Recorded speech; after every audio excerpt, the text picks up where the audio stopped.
Bonjour à tous, merci d'être avec nous sur cette nouvelle rubrique de Training Zone, aujourd'hui un petit peu particulière puisque nous avons un invité, Olivier Bollier, qui se présentera tout à l'heure, et aujourd'hui on va parler de l'hypertrophie. L'hypertrophie sous tous ses angles et toutes ses fonctions. On va faire un petit parallèle avec nos deux vidéos qui avaient été présentées par Nathalie Mur, qui n'est pas présente aujourd'hui, sur le stress métabolique et le stress mécanique. Donc René, je te laisse la parole pour nous faire un petit récap de ces deux vidéos et ensuite on lancera le débat. Oui, on dirait que donc, les deux piliers de l'hypertrophie, après on pourra élargir un petit peu, c'est évidemment la tension mécanique et le stress métabolique. Donc c'est deux choses qui sont à la base de l'hypertrophie. Enfin, ce sont deux choses distinctes. On sait par habitude et par expérience que certains athlètes sont plus réceptifs à l'un des deux, mais que pour chaque athlète, certains groupes musculaires sont plus réceptifs à l'un et à l'autre. Donc l'objectif, c'est de comprendre ces mécanismes et d'être capable d'appliquer des techniques avancées d'entraînement qui vont nous apporter cette double réponse dans les meilleures conditions. Est-ce que tu peux nous parler brièvement des lésions musculaires créées par ces deux stress? Oui, alors évidemment, les lésions, ça répartit entre ces deux façons de stresser le muscle. Donc ça va être les conséquences de ces deux actions. Si on pousse le stress métabolique dans ses derniers retranchements, eh bien, il y aura des lésions musculaires qui seront peut-être à l'origine justement de l'hypertrophie. Il en est de même pour le stress mécanique, ou la tension mécanique. Donc voilà, c'est le résultat des trois choses. Puis nous, on va aller un petit peu plus loin, puisqu'on pense que les interactions entre les modes de contraction sont un élément déterminant de l'hypertrophie. Ça, on garde pour notre débat. Donc on va vous présenter aujourd'hui une technique avancée par Olivier, qui travaille avec beaucoup de sportifs de haut niveau, qui a eu des très bons résultats, qui a aussi écrit pas mal de livres sur la préparation physique. Si vous êtes intéressé, vous pouvez aller les trouver sur Internet. Olivier, tu veux nous présenter une méthode aujourd'hui d'hypertrophie? Je te laisse la parole. D'abord, bonjour Andrea, bonjour René, Bonjour. et merci pour l'invitation dans cette magnifique salle dans l'Ain. Très très belle salle pour s'entraîner dans de bonnes conditions. Alors, moi aujourd'hui, je vais vous présenter une méthode que j'ai baptisée la pyramide 42. Non pas qu'elle a été inventée à Saint-Étienne, mais en fait, elle totalise 42 répétitions réparties sur 5 séries. Donc je vais vous la présenter. Une série de 12 répétitions, 1 minute de repos. Une série de 10 répétitions, 1:30, une série de 8 répétitions, 2, une série de 6, 2:30 et une autre série de 6 légèrement plus lourde, et c'est la fin de la pyramide. Alors, quand est-ce que j'utilise cette méthode? Je l'utilise en retour de vacances, après la période de compétition. Il y a une période de récupération pour mes athlètes qui sont pour la plupart ou professionnels ou de très haut niveau, donc ils ont besoin d'une période de récupération. Quand ils reviennent, j'ai souvent des pertes de masse corporelle de plus de 5% du poids de corps. Ah oui. Grosse perte, hein. La majorité du temps, c'est de la perte de masse maigre, sauf quand les athlètes n'ont pas été très sérieux, mais la plupart du temps, ils le sont. Donc, quand je veux récupérer rapidement cette masse musculaire, j'utilise cette pyramide. Donc, elle a 5 séries, et elle combine les deux avantages que René a présentés. Pour la série 1 et la série 2, série de 12 répétitions et de 10 répétitions, on est sur le stress métabolique. Il y a peu de récupération, 1 minute, 1 minute 30. La glycolyse anaérobie est centrale. Et après, sur les séries 3, 4, 5, les séries de 8 et les 2 séries de 6, on est un petit peu plus sur la tension mécanique. Je dis un petit peu plus parce qu'on simplifie dans un but pédagogique pour expliquer les choses. On n'est jamais à 100% sur l'une, 100% sur l'autre, mais on est un petit peu plus sur la tension mécanique. Alors pourquoi j'ai voulu avoir 3 séries sur la tension mécanique et 2 sur le stress métabolique? Parce que moi j'entraîne uniquement des sportifs qui ne sont pas des culturistes. C'est-à-dire que ce que je veux, c'est qu'en même temps de relancer l'hypertrophie à la reprise d'entraînement, je veux préparer les gains de force. Donc en ayant 3 séries avec plus de récup et moins de répétitions, j'attaque à la fois le problème de la masse musculaire et aussi je lance les gains de force. Je veux à la fois plus de masse musculaire et je veux aussi que la force commence à être mise en progrès pour la suite de la carrière des athlètes. Je voudrais juste ajouter, avant que vous commentiez, que quand on utilise une pyramide, l'erreur majeure que l'on fait, c'est de mélanger pour des sujets avancés, pour des athlètes avancés, on ne parle pas du débutant, c'est de mélanger les impacts physiologiques à l'intérieur de la pyramide. Typiquement, on commence à 20 répétitions, puis on finit à 2 répétitions, on mélange tout, l'endurance de force, l'hypertrophie, la force maximale. Pour un sujet avancé, je pense, d'expérience et de vécu que plus on mélange les impacts physiologiques, moins bons sont les résultats. Donc dans ma pyramide, on commence à 12, on finit à 6. On est déjà sur un large spectre de répétition, mais on reste dans une dominante qui est unique, qui est l'hypertrophie. Oui, puis moi je trouve que c'est un énorme mérite aussi, tout de suite, c'est que c'est quelque chose de clair et de facilement réalisable. Parce que ça, c'est important. Parce que quand tu arrives sur le terrain, tu proposes quelque chose qui est une usine à gaz, ça devient difficile et même improbable les résultats. Donc ça, je trouve que c'est vraiment très intéressant. Parce que souvent, les choses qui sont claires et simples comme ça produisent d'excellents résultats. Très pratique, ça, on arrive sur le terrain, c'est pas complexe et c'est surtout que ça demande pas énormément d'espace et énormément de matériel pour le mettre en place. Donc l'avantage avec cette méthode, c'est qu'on va pouvoir la répertorier et la refaire sur différents endroits, que ce soit dans une salle ou presque même à l'extérieur. Si on a un petit peu de matériel, c'est facilement réalisable. Donc j'imagine plutôt sur des mouvements polyarticulaires. Oui, alors je l'utilise uniquement sur un mouvement polyarticulaire placé en début de séance, et un par groupe musculaire ou par pattern, suivant comment on classe. Si vous classez par groupe musculaire, eh bien c'est bien. Moi je classe plus par pattern. J'essaye d'améliorer plus le pattern de répulsion ou le pattern de tirage ou le pattern d'accroupissement de mes athlètes, parce que je suis dans une logique un peu plus fonctionnelle, dans le sens que moi ce que je veux, c'est que mon athlète il pousse plus fort quelqu'un, pas spécifiquement qu'il ait des plus gros triceps, bien que dans les faits, ça se mélange. Mais qu'on soit dans une logique plutôt de culturisme ou plutôt de préparation physique sportive, je fais un mouvement polyarticulaire placé en début de séance avec cette méthode uniquement. Sinon, c'est trop taxant pour l'organisme. Donc plus sur de la fonctionnalité et moins sur de l'esthétique. Donc nous, avec René, ça rejoint un petit peu ça, même si René, tu as beaucoup œuvré dans le bodybuilding et les autres différences, tu es aussi très présent dans diverses disciplines. Tu as fait beaucoup de boxe. C'est pour ça que je comprends très bien, que je suis interpellé par ce que dit Olivier. Je comprends très bien sa démarche, et elle me semble, je vais le répéter parce que j'insiste là-dessus, elle est claire et précise, facilement réalisable. Donc c'est un énorme avantage pour le préparateur physique d'avoir un outil simple et qui paye. Bien sûr. Voilà. Donc l'avantage que je voulais dire, c'était que tu avais eu des disciplines de grand nombre, mais c'est surtout très différentes. Parlant de la boxe, on a fait un petit peu de patinage artistique avec Brian Joubert. Tu as fait énormément de disciplines, du cyclisme, du golf aujourd'hui, enfin, c'est très très varié. Et toi, est-ce que tu peux nous donner un petit peu ton avis sur une des méthodes que tu utilises sur l'hypertrophie ? Alors évidemment, la méthode que j'utilise, de façon un petit peu plus générale, elle se propose de travailler de deux façons. Une partie va être sur le stress métabolique et l'autre partie sur la tension mécanique. Ces deux choses vont, si tu veux, par exemple, pour être clair, je prends un groupe musculaire que je vais travailler en tension mécanique et il va être retravaillé la fois suivante en stress métabolique. C'est bien que je vais programmer là-dessus, l'évolution va se faire dans les deux sens et je vais petit à petit me faire une idée du profil de l'athlète, parce que comme je l'ai dit tout à l'heure, il y a des athlètes qui sont plus réceptifs à la tension mécanique, d'autres plus au stress métabolique, mais de toute façon les deux sont nécessaires. Donc je vais les mettre en parallèle et petit à petit je vais faire les observations nécessaires pour savoir, pour arriver même, je verrais jusqu'à dire que par exemple pour les épaules, pour que cette athlète progresse, il lui faudrait un ratio 70-30 entre les deux. C'est-à-dire que mais je ne le ferai pas au départ, je vais le découvrir. Tu ferais une séance en métabolique et 3 jours après, sur ce même groupe musculaire, tu referais une séance en mécanique. C'est comme ça. Et je programme, je vais faire un suivi, une planification qui va faire évoluer ces deux choses en parallèle jusqu'à ce que tout se rejoigne, que je me sois fait mon idée et que je sois capable d'arriver à cette conclusion, de dire pour cet athlète, le pourcentage va être ça, entre les deux, pour qu'il progresse vraiment. Et même, je vais pouvoir même établir un ratio entre les groupes musculaires. Donc là, les quadriceps ne seront pas forcément travaillés comme les épaules, comme ça se fait trop souvent en culturisme. Bien sûr. On fait la même chose. Tu avancerais, on parle de groupe musculaire, mais ça peut être un petit peu comme Olivier, on parlait de fonctionnalité sur du tirage ou sur des patterns de répulsion. Ça peut être la même chose. Parce qu'après, l'intérêt, par exemple, tu vois, au niveau de la tension mécanique, je vais pouvoir traduire par de la fonctionnalité. C'est un athlète qui a plus besoin de force maximale, etc. Donc je vais pouvoir finalement orienter vers de la fonctionnalité, aussi bien la tension mécanique que le stress métabolique.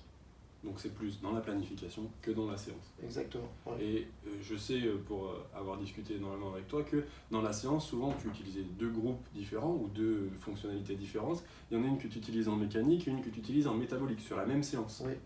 Oui. Et donc tu as des deux stress qui sont présents sur chaque séance, mais chaque groupe musculaire n'est pas sollicité mécanique et métabolique dans la même séance. Non, là on se centre un peu plus sur l'hypertrophie, là, et on oublie un petit peu plus la fonctionnalité quand on est comme ça.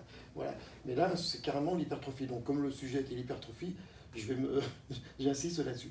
Et un élément aussi que je trouve qui est vraiment souvent sous-estimé, je sais qu'il n'est pas sous-estimé par contre par Olivier, c'est la durée de mise sous tension du muscle, mais aussi nous on fait très attention aux interactions entre les modes de contraction. Bien souvent on pose la question, on est capable de comprendre, tout le monde sait ce qu'est un effort isométrique, tout le monde est capable de comprendre ce qu'est un effort pliométrique, mais les deux associés, ça n'a pas le même résultat que séparément. Donc on est capable clairement de définir séparément les deux. Et là, quand on met les deux ensemble, et pas dans le même ordre, il se passe des choses différentes. Et là, on trouve beaucoup moins de pertinence pour nous expliquer ce qui se passe. Alors pour rebondir sur ce que tu dis, la notion de temps sous tension, on peut rentrer un tout petit peu dans le détail en se disant la chose suivante. Lorsqu'on veut que le stress métabolique soit central dans la prise de masse musculaire, il est de mon expérience que des temps sous tension de plus de 40 secondes par série ont vraiment la glycolyse anaérobie au centre de la préoccupation. Et quand je vais être un petit peu plus sur la tension mécanique, je suis plus dans des temps sous tension compris entre 20 et 40 secondes. Et ce qui me fait aussi réfléchir dans tes propos, c'est que tu as dit qu'il y a des athlètes qui répondent plus au stress métabolique, d'autres plus à la tension mécanique. Toi, tu as un moyen pour objectiver ça ? Oui, c'est-à-dire que comme je vais en parallèle planifier les deux choses qui vont évoluer dans le temps, je vais faire des constats nécessaires au niveau de l'amélioration par exemple de la force maximale et au niveau de l'impact du stress métabolique sur les deux. Parce qu'en fait, comme tu le disais, c'est un continuum énergétique, les deux sont liés. Maintenant il va falloir il faut que le système d'entraînement nous permette de trouver le bon dosage pour qu'on arrive finalement, qu'on se dirige vers la perfection. Même si c'est difficile à atteindre. Oui, bon, moi, on tend vers quelque chose de construit. Je trouve que les athlètes qui sont à dominante fibre rapide réagissent mieux à la tension mécanique, et les athlètes qui sont plutôt fibre lente réagissent mieux au stress métabolique. Et pour l'objectiver, moi j'utilise le test de Hatfield, tu sais, test de 1RM. Donc il faut déjà être expert pour faire un test de 1RM en toute sécurité. Bien donc sûr. Ça enlève tous les débutants de la problématique. Test de Hatfield, test de 1RM, 10 minutes de récup totale au chronomètre, 85% de 1RM, test à épuisement. Si tu es fibre rapide, tu obtiens 1 à 4 répétitions, ça dépend, mais environ, peu de répétitions.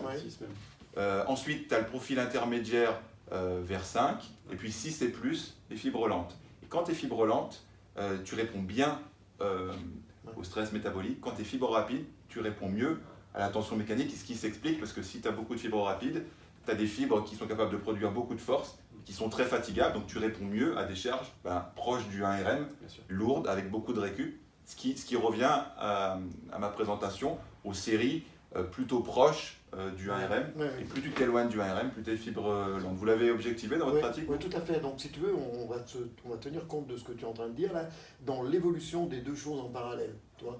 Alors là, quand on met ça, c'est qu'on veut l'hypertrophie totale. Je pense que dans le sport, on va chercher plutôt une hypertrophie fonctionnelle.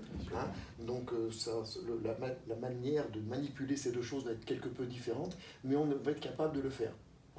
Et donc, dans l'hypertrophie totale, c'est vrai que ces choses vont bien se marier et on va éviter un petit peu ce qui tombe trop souvent dans le domaine du culturisme, par exemple, de refaire toujours la même chose. Parce qu'on sait qu'en répétant constamment la même chose, eh bien, on va inhiber les adaptations métaboliques et neuronales. Oui, on peut dire qu'un programme d'entraînement, il n'a de valeur que le temps qu'a le corps pour s'adapter à celui-ci. Exactement. Donc c'est simple, quand on ne produit plus de résultats, on change de plan d'entraînement. Que ça soit au bout de 15 jours ou au bout de 2 mois si tu es débutant, à un moment donné, il faut changer de plan d'entraînement. C'est pour ça que les cycles préétablis d'une durée toujours la même de 4 semaines, ça a un sens moyen, quoi. C'est un peu gaussien, c'est-à-dire qu'avec un peu de bol, tu tombes dessus, ça convient à la majorité des gens, mais plus tu t'éloignes de la... C'est plus un aspect pratique que fonctionnel. C'est ça. Parce que tu changes tes cycles tellement, donc tu es obligé de le changer, mais en fait, tu n'as peut-être certainement pas atteint tes objectifs. Et par exemple, si tu en avances, tu ne vas pas respecter ça non plus, donc forcément, il y aura une perte de temps.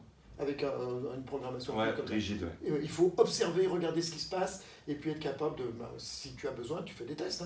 C'est ça. Et même si tu ne veux pas tester, à un moment donné, je me rappelle toujours Jean-Pierre Egger qui disait, j'ai pas besoin, qui a été l'entraîneur de Werner Gunther, entre autres, très connu dans les années 90 et 2000, un entraîneur suisse. Il disait, spécialiste de la force, il disait à un moment donné, j'ai pas besoin de tester mes athlètes pour savoir qu'ils progressent.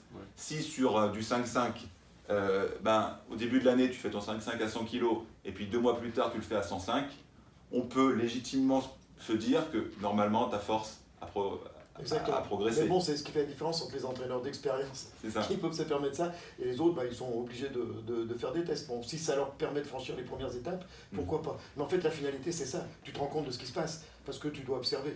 C'est surtout, au final, on s'aperçoit que les marqueurs terrain, ils sont super importants et les observations de terrain, elles sont super importantes. Quand j'ai pu un petit peu t'observer travailler, René, il y a des marqueurs qui ne changent pas souvent dans tes séries, dans tes répétitions. Et sur le terrain, pendant une séance, en fonction de son état de fatigue, tu sais s'il y a eu progression ou s'il n'y a pas eu progression. Et ne serait-ce que sur 3 séances, donc l'espace d'une semaine et demie. Et aujourd'hui, on n'est pas obligé de repasser par du testing chaque semaine ou toutes les 2 semaines pour avoir une progression de nos athlètes. Sur du haut niveau, je parle. Ou ça voudrait dire que le préparateur, il a peur. Oui, ça revient à ce que disait Olivier, faire des planifications sur 4 semaines, c'est se sécuriser, parce que ça convient sur un mois, c'est facile d'accès, et puis au moins on est dans la planification, on change au bout d'un mois, pourquoi ? On ne se base sur rien du tout. Donc aujourd'hui, c'est se sécuriser, mais c'est perdre du temps aussi. Et quand on est avec des athlètes, on court contre ça. Surtout comme toi, tu es impliqué, tu prépares des gens qui vont faire les JO, donc il y a un timing qui est bien précis. Donc toi, tu n'as pas de temps à perdre. Ouais, ce que les gens n'imaginent pas, c'est qu'il y a une grosse différence entre le powerlifting, l'haltéro, le crossfit et les strongmen, et qui sont des disciplines fabuleuses, aucune notion péjorative dans mes propos, et puis le milieu sportif. Mes athlètes, par exemple, dans les sports d'hiver, ils vont rattaquer fin mai, début juin, les premières compétitions vont être début septembre. Juin, juillet, août. En 3 mois, en 12 semaines, il faut que j'ai fait tout mon travail. C'est-à-dire que je n'ai pas le temps de partir dans des choses complexes, inapplicables. Il faut que ça soit rapide et productif parce qu'on n'a pas que ça à faire. Tout à fait, exactement. Il y a une autre chose, c'est que les athlètes qui ne sont pas des culturistes, leur passion dans la vie, c'est pas toujours de soulever des poids. Certainement. Certains oui, d'autres, c'est une vraie corvée. Ils le font parce qu'ils sont athlètes professionnels. Ils savent bien que plus ils sont forts, meilleurs ils vont être sur le terrain. Ils l'ont vécu et ils s'en sont aperçus. Mais ce n'est pas leur raison de vivre comme des culturistes. Les disciplines qui sont exigeantes déjà physiquement dans la pratique de leur sport, il y en a qui sont plus que d'autres. Si tu fais de la boxe, c'est dur. Donc voilà. Et c'est sûr que soulever de la fonte, bien souvent, ça leur paraît inutile. Donc la première chose, c'est de rendre la préparation physique attractive. Parce que si déjà tu n'arrives pas à les séduire, c'est fini. Tu passes à côté. S'ils viennent à reculons, on s'entraîne. Donc il faut leur apprendre à aimer ça. Et pour leur apprendre à aimer ça, il faut que ça corresponde à des choses dont ils ont besoin et que tout de suite cette pratique leur fasse rendre compte, prise de conscience, que ça leur sert à quelque chose. C'est ça. S'ils ont l'impression de perdre du temps, c'est mort. C'est ça. Et en fait, s'ils ont l'impression, c'est qu'ils le perdent vraiment. Malheureusement, oui. Et toi, du coup, Andrea, tu veux partager une méthode que tu utilises avec tes clients ou tes athlètes ? Alors, moi, c'est pareil, je suis sur un public qui est assez orienté vers le haut niveau, que ce soit en ski de boss, en boxe, en VTT de descente. Donc, c'est des sports assez différents et j'utilise, peut-être un petit peu déformé par mes discussions avec René depuis maintenant 3 ans et demi, vraiment ces 2 stress qui sont orientés de la même façon, c'est-à-dire sur une planification, un coup en stress métabolique, un coup en stress mécanique, plutôt détaché dans différentes séances. Ensuite, je me base énormément sur le temps sous tension et son utilisation en fonction des qualités physiques que j'ai à développer. C'est des paramètres qui sont très intéressants dans l'hypertrophie et on essaye de mettre tous ces paramètres-là en même temps. Et j'ai aussi une petite utilité supplémentaire que René utilise aussi mais qui ne nous a pas précisé, c'est sur les amplitudes. J'utilise beaucoup le travail sur variation de l'amplitude, que ce soit pour mes 3 sports de prédilection ou même sur de la remise en forme. On va travailler des coordinations intermusculaires et intramusculaires supplémentaires que sur des amplitudes traditionnelles, des amplitudes complètes ou des amplitudes partielles. Là, je vais les mêler. Donc j'utilise beaucoup le travail de double contraction, mais dans le sport plutôt utilisé sur, comme René l'a appelé, une technique qu'on appelle explosive double impact, c'est mettre 2 tensions dans le même mouvement, que ce soit des tensions qui se suivent ou des tensions qui sont inversées.